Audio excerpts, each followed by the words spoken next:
Esse é o Ancapsu e nós vamos falar agora do caso do jogador de futebol do Real Madrid, o Hakimi, que teve o divórcio dele da ex-mulher, que é a Hiba Abuc, que é uma atriz espanhola, e no que teve o divórcio, ela pediu metade dos bens, como é o que estava no contrato de casamento, e descobriu que ele botou todos os bens no nome da mãe, então ele não tem nenhum bem no nome dele, né? Vamos entender esse assunto do ponto de vista da legislação juspositivista atual e também do ponto de vista da ética libertária. Ela tem razão? Ele tem razão? Qual que é o problema aí, né? Essa notícia foi sugerida por Senhor Serelepe, Ursal e várias outras pessoas. Obrigado aí ao pessoal que sugeriu a notícia, obrigado a você que está assistindo o nosso vídeo. Se você gosta do nosso conteúdo, por favor, deixe o seu like e se inscreva aqui no canal, né? Pois bem, os dois são casados e o patrimônio, o grosso do patrimônio deles foi formado após o casamento. Ele é um jogador muito conhecido do Real Madrid, ganha muito dinheiro e coisa e tal, e então tem um patrimônio considerável, tem várias casas e coisa e tal. Só que ele colocou tudo no nome da mãe. E aí o que aconteceu? Em fevereiro agora deste ano, 2023, isso é coisa recente, ele foi acusado por uma outra mulher, uma modelo de 24 anos, ele foi acusado de ter tentado estuprar ela. Na verdade, foi tentar assédio sexual, né? Parece que ele tocou no seio dela e tentou beijar e ela não queria, e aí ela fez a denúncia de assédio e coisa e tal. E daí, como isso virou um escândalo, como é de se esperar, a mulher dele acabou abandonando ele, né? A Iba Abuc, eles eram casados desde 2019, tem 2 filhos, e ela então abandonou ele agora no início do ano, antes mesmo dessa história vir à tona. Agora que veio à tona a história da denúncia de estupro contra ele, coisa e tal. E, bem, enfim, tem várias coisas que dá para avaliar aqui, mas o que eu quero avaliar de fato é a questão do patrimônio. E muita gente está falando assim, e eu já vi muito cara falando assim, ah não, mas o rapaz, ele que trabalhou, ele que ganhou o dinheiro, então ele tem o direito ao patrimônio todo e coisa e tal, que negócio é esse de dividir com a mulher, isso seria um absurdo e coisa e tal. Eu já falei para vocês porque eu acho que isso não é uma linha de raciocínio razoável, porque o fato é que um casamento, principalmente no caso deles, que tem filhos, né, a mulher, por mais que a mulher trabalhe, por mais que a mulher mantenha a vida dela, ela vai se sacrificar mais por conta dos filhos, não tem como evitar, é biológico a coisa. A mulher acaba tendo um compromisso muito maior com o casamento em si do que o homem. Então é muito injusto, seria muito injusto o homem também falar, não, eu que trabalhei, eu que ganhei o dinheiro agora, não vou te dar nada não.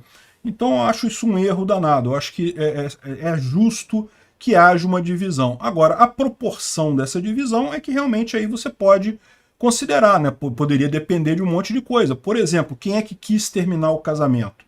Eu acho que isso é uma coisa que devia se considerar, né? Afinal, dependendo, o casamento em tese é uma instituição que foi feita para durar até o final da vida. Se alguém desiste do casamento, essa pessoa deveria ter algum tipo de penalização nisso daí, é uma coisa que poderia ser razoável. Enfim, mas não é assim no ordenamento jurídico nosso atual. No ordenamento jurídico atual, o que você tem é justamente que teve a separação, divide-se os bens 50-50, né? Bom, mas ele botou os bens todos no nome da mãe, né? Isso também na justiça não é um problema tão grande quanto pode parecer, tá?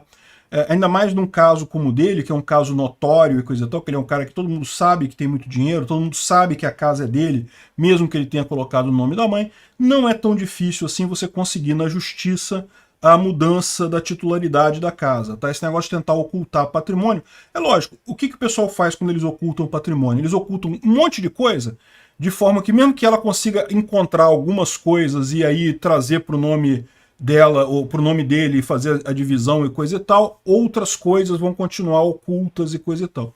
Então assim, nesse sentido funciona, tá? Ocultar patrimônio funciona nesse sentido, você esconde tudo, que mesmo que na hora do divórcio a sua ex-mulher ou seu ex-marido pode encontrar algumas coisas, mas não vai encontrar tudo. E se não encontrar, fica difícil de dividir, né? O que foi encontrado, tá no nome da mãe. Vai dividir do mesmo jeito, vai falar, não, isso claramente foi ocultação de patrimônio, ele botou no nome da mãe para ocultar o patrimônio, né? Então, eu confesso que eu não sei como é que é a legislação lá na Europa, mas muito provavelmente é igual aqui no Brasil, então da mesma forma você consegue essa divisão desse jeito, né?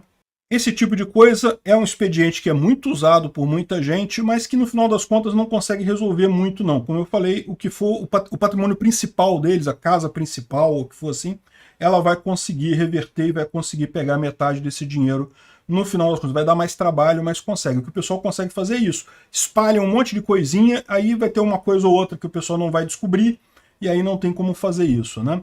Não acho que isso seja justo, tá, gente? Não estou recomendando ninguém fazer isso, não. Estou dizendo que as pessoas fazem, né? Como eu falei para vocês, eu acho que é justo dividir o patrimônio, sim, nessa situação. É evidentemente que um casamento exige mais dedicação da mulher do que no homem, principalmente quando tem filhos, como é o caso deles, então não tenho o que dizer na hora da separação, né? Sem contar que é uma quebra de confiança clara aí, né? Ou seja, se ele estava ocultando o patrimônio dela, ele já estava num casamento não confiando na própria esposa, o que é um absurdo no final das contas, vamos combinar aqui, né? Ela é atriz também. Eu não sei se ela era uma atriz que tinha algum sucesso, eu confesso que não sei. Porque também ela pode ter o patrimônio dela também, né? Pode ser que ela também seja uma atriz que tenha sucesso. Certamente é uma mulher muito bonita. Além disso, evidentemente, como eles têm 2 filhos, né, obviamente vai haver aí algum acordo de pensão para as crianças, então não fiquem preocupados, ela não vai gerar, não vai ficar no 0 a 0, não vai ter isso, de forma muito justa ela vai ter a compensação. Agora, é aquilo que eu falo, o importante dessa história é justamente você ter o contrato. O casamento na ética libertária, ele é um contrato, né? Assim, evidentemente é mais do que o contrato, tem todo o aspecto sentimental, todo o aspecto espiritual e coisa e tal, mas na prática, na ética libertária mesmo, ou no direito, ele é um contrato que você faz. Então o importante é você ter isso em mente. Eu acho que você deve estipular esse contrato, deve definir esse contrato da maneira mais razoável para não ficar ruim para nenhuma das partes, né? Esse negócio de dizer que a mulher casou e ficou com metade dos bens do cara e coisa e tal. Como assim bens do cara? O cara estava trabalhando, estava ganhando esse dinheiro no momento que estava casado com a mulher também contribuiu com a vida do lar ali, mas contribuiu também. É injusto esse negócio de falar, não foi você que foi lá trabalhar, então você não ganhou o dinheiro. Não é assim que funciona, é um time, né? É um conjunto que está ali. Mas enfim, mas pode haver um arranjo. O cara que tem muito dinheiro, que tem uma carreira muito promissora, ele pode fazer um negócio de que, não, se você te separar, vai ter um patrimônio para você, mas não vai ser metade, vai ser um valor tal, né? Depende, se a mulher aceitar, preço combinado nunca é caro. Se o acerto for razoável para as duas partes, por que não, né? Esse tipo de coisa ainda denota má fé, ou seja, ele vai acabar sendo prejudicado na separação por ficar claro que ele fez de má fé, né? Quem bota os bens no nome da mãe certamente está querendo fazer alguma coisa, não está de forma honesta, não está sendo transparente com o seu patrimônio. Então é isso daí. Acho que ela está certa, ele está errado, e no final das contas ele vai acabar tendo que dividir com ela de qualquer jeito. Muito justo isso no final das contas. Obrigado por assistir o vídeo até o final. Além de curtir, compartilhar e se inscrever no canal, considere se tornar patrocinador com valores a partir de R$ 1,99. Clique no botão Seja Membro abaixo para saber as condições e vantagens de patrocinar o canal. Mais informações sobre o nosso projeto, visite nossos sites indicados na tela.